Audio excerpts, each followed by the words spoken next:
su espacio cultural Niñas sin Infancia, la exhibición que evidencia el abuso de menores en la selva peruana. Niñas sin Infancia.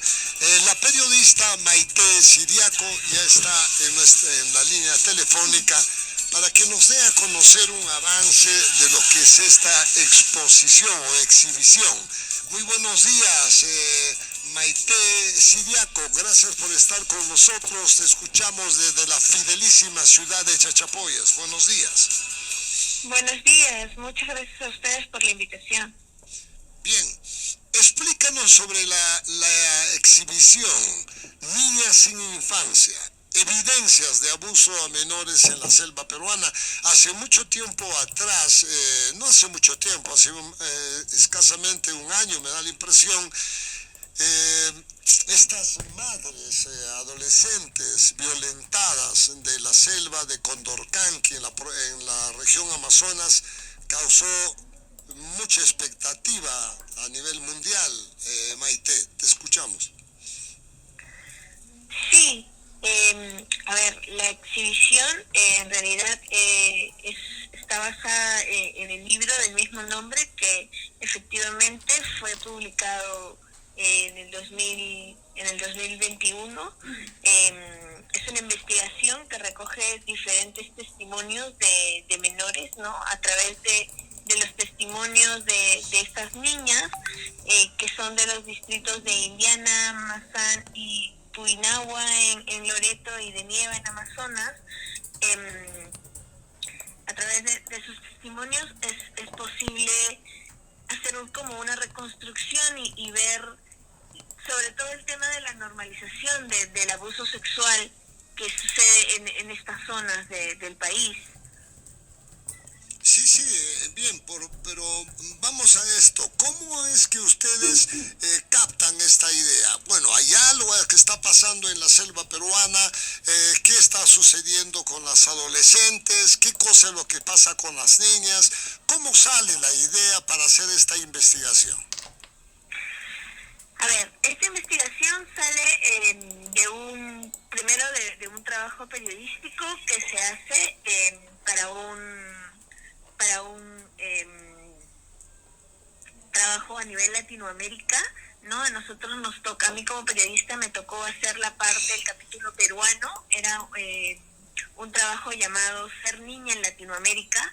A mí me tocaba investigar cómo era ser niña en el Perú, y lo que hice fue encontrar un paper del 2012 de la Universidad Católica, en el que se mencionaba que en Mazán el 79% de niñas había sufrido de abuso en un momento de su vida, y que una de cada 3 mujeres tenía un hijo producto de una violación.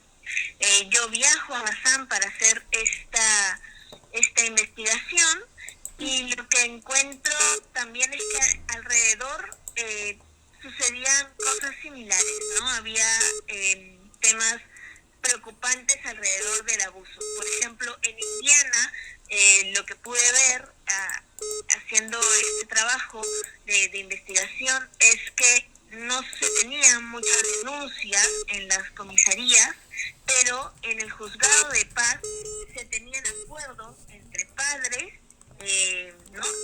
Padres de las niñas que habían sufrido de abuso y los abusadores. Acuerdos que podían llegar a pensiones, por ejemplo, mensuales, que iban de los 100 a los 150 soles, o incluso acuerdos de matrimonio. Igual en Nieva lo que se veía en algunos distritos y en algunas comunidades era que había, por ejemplo, un decálogo, ¿no? En el que determinadas personas no sufrían o no iban a tener ningún tipo de castigo por el abuso, sobre todo si hablábamos de maestros, por ejemplo. Entonces yo voy haciendo como, me voy dando cuenta que este no es un tema que solo quedaba en Mazán, sino que tenía que recorrer muchos más lugares y eso es lo que hago, ¿no? Es un trabajo de investigación de unos 3 años en el que voy viendo diferentes puntos alrededor del tema del abuso sexual y cómo se había normalizado para las niñas, ya que la mamá, la tía, la prima, la mayoría de personas alrededor habían sufrido de un abuso sexual. Eh, para ellas era algo que tenían o que podía pasarles, lo cual era bastante dramático, bastante escalofriante. Eh, y uno de sus grandes temores no era el abuso en sí, sino, bueno, sí era el abuso, pero digamos que lo peor que podría pasarles a ellas era quedar embarazada. Entonces veía todo un tema alrededor, por eso el libro está contado con diversos testimonios de las niñas, cómo van narrando cómo son, sobre todo familiares, sobre todo gente que ellas conocen, los que cometen este tipo de abuso en contra de ellas, ¿no? Son, en el libro se puede encontrar, en la exposición también, son policías, son profesores, son conductores de pequebús, pero también pueden ser sus tíos, abuelos, padres. Digamos que casi en el 90% de los casos son personas que ellas pueden identificar rápidamente, no personas de alrededor, personas de su entorno.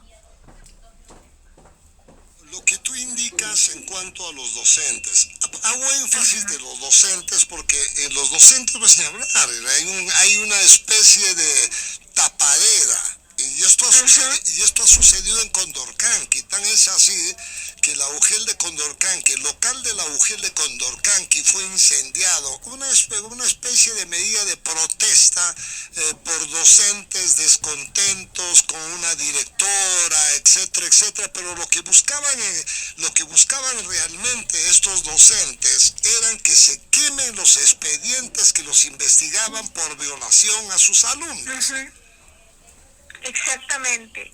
Sí, hay diversos casos de docentes, como menciona, recuerdo perfectamente el tema del incendio en Augel de Condorcanqui, pero es en diversas zonas, ¿no? En diversas comunidades, y efectivamente son de los que menos reciben un castigo. Los expedientes se quedan, si es que hay denuncia, los expedientes se quedan largo tiempo, nunca llegan realmente a ser estas personas procesadas, y en la mayoría de los casos ni siquiera se denuncia. ¿Y por qué no se denuncia? Porque lo que dice la comunidad es: si yo hago la denuncia, me quedo sin docente y la UGEL nunca me va a reponer a mi docente. Entonces es como priorizar a tener un docente a el hecho, ¿no? A los derechos y la misma salud de la niña, de la sobreviviente. Es un tema bastante grave, además porque el ministerio, si bien por ejemplo tiene un buscador de docentes que han tenido por ejemplo una sentencia firme en cuestión de abuso sexual, algo que hemos podido ver a través de investigación es que este buscador no está actualizado, por ejemplo, y hay personas con sentencia firme que no necesariamente aparecen en el buscador como personas que ya no pueden ejercer, o hay personas que no tienen sentencia firme, ¿no? Que como están siendo recién investigados, pueden seguir ejerciendo sin ningún tipo de inconveniente. Ese es uno de los problemas, pero hay diversos problemas que se ven porque no se sabe quiénes son los docentes que cometen este tipo de abusos, por falta de denuncias, pero también porque cuando se hacen las denuncias, los expedientes se quedan, y hay diversos temas ahí alrededor, y hay muchos docentes que están metidos en este tipo de delitos. Bien, ahora, acabas de mencionar también que hay un decálogo. Agresores, vamos a llamarlo de esta manera. Si estamos hablando de docentes, pues lamentablemente un docente no puede casarse con un adolescente, pero lo va a hacer porque lo va a hacer exigido por los apus de la comunidad, siempre y cuando en este caso el profesor acepte. ¿Están liberando adrede de la responsabilidad penal al docente, piensas tú? Puede ser, es una posibilidad que sea así, pero además digamos que hay todo un tema alrededor de poder ayudar al docente a que no termine con una pena, ¿no? Una pena que lo lleve, digamos, a la cárcel. También hay un tema ahí sobre quién se hace cargo de la menor, ¿no? Para también los padres no tener la responsabilidad encima. Entonces, en algunos casos, algo que ellos mismos mencionan es que por eso es mejor casar a la niña. Y ojo que esto no solo sucede en estas comunidades donde hay decálogos, sino también en comunidades donde no las hay, donde no hay decálogos, pero sí se pueden hacer acuerdos, ¿no? En los juzgados de paz. Y dentro de estos acuerdos también está el tema del matrimonio, o sea, también pueden casar incluso al docente, si este es el agresor, con la menor. Y es posible, lamentablemente, con el permiso de los padres, ¿no? Que son a veces los más interesados en hacer este tipo de digamos, de acuerdos que lleve a este matrimonio. Claro. Y sí, No, continúa, por favor. Y sí, como menciona, uno de los motivos es que el docente termine, o que el agresor en sí termine sin un castigo, ¿no? Liberarlo de esa responsabilidad, entonces a través de ese acuerdo que termina siendo un matrimonio. ¿Has hecho, Maite, has hecho el seguimiento?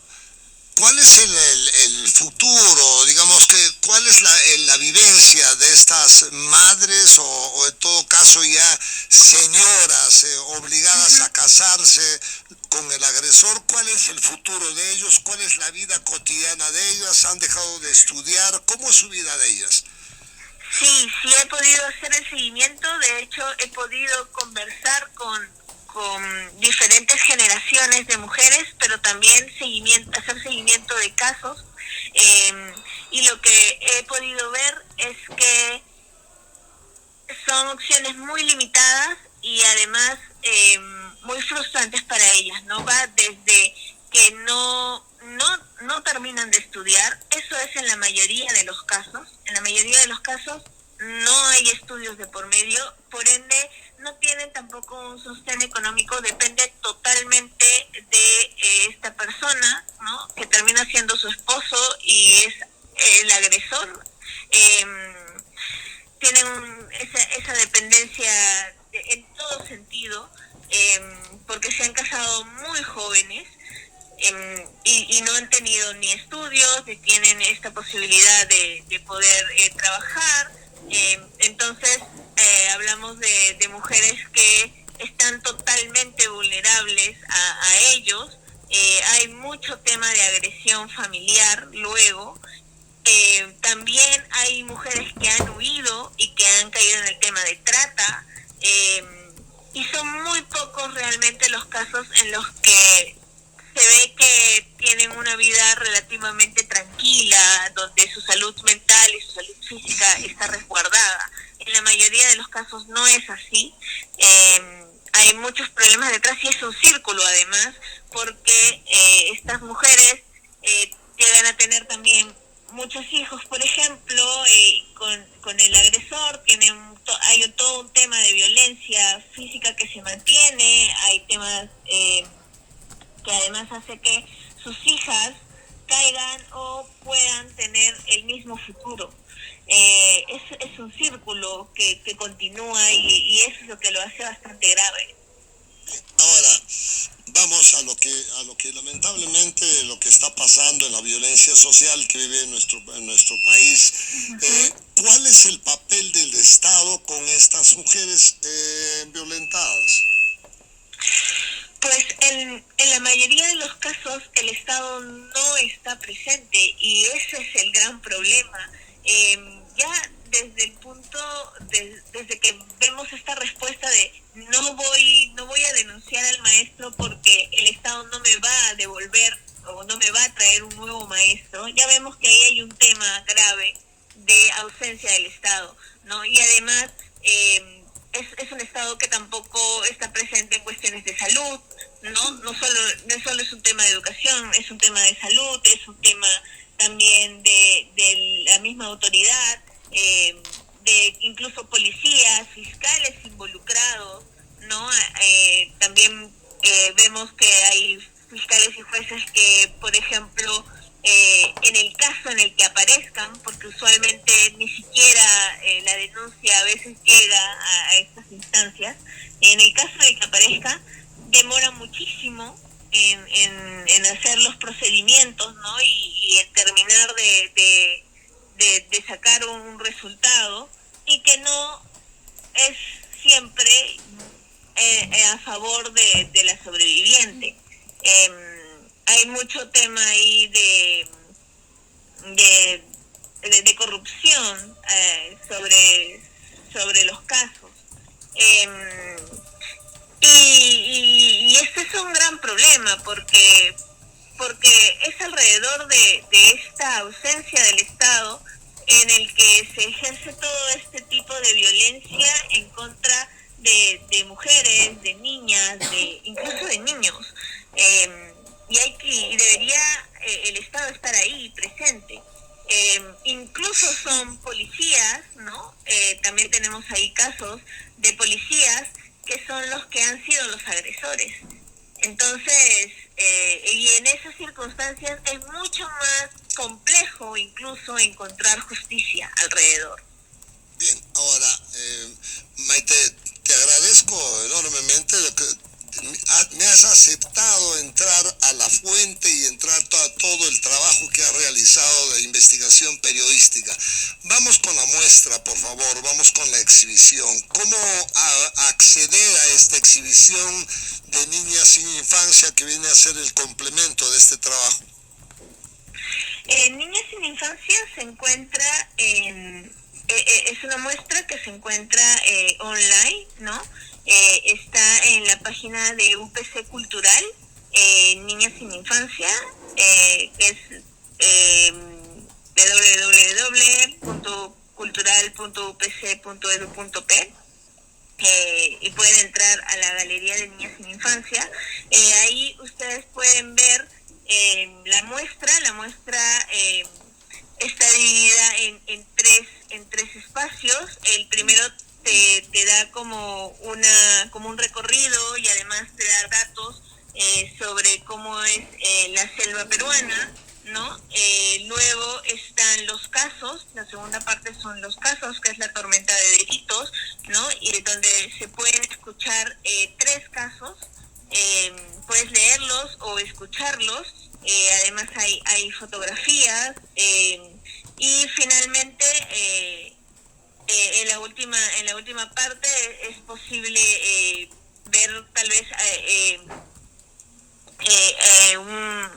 una carta donde hay algunas formas de ayuda,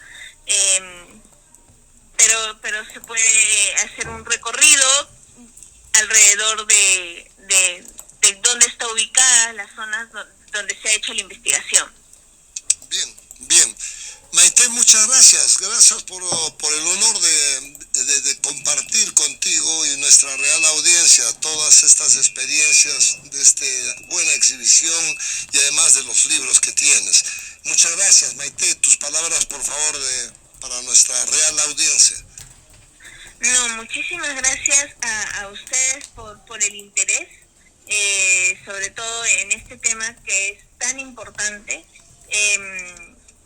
y gracias a la audiencia por también la exposición que es totalmente gratuita, pueden explorarla, y además es estar sobre todo atentos, creo, a poder hacer denuncias en caso tengan alguno de estos casos alrededor, conozcan de estos casos. Lo más importante siempre es poder hablarlo, poder denunciarlo, y saber que sí, a pesar de todo, hay determinados canales en los que se puede confiar y en los que se puede pedir ayuda. Muchas gracias, gracias por tu participación. Hasta cualquier momento, muy amable. Gracias a ustedes. Buen día.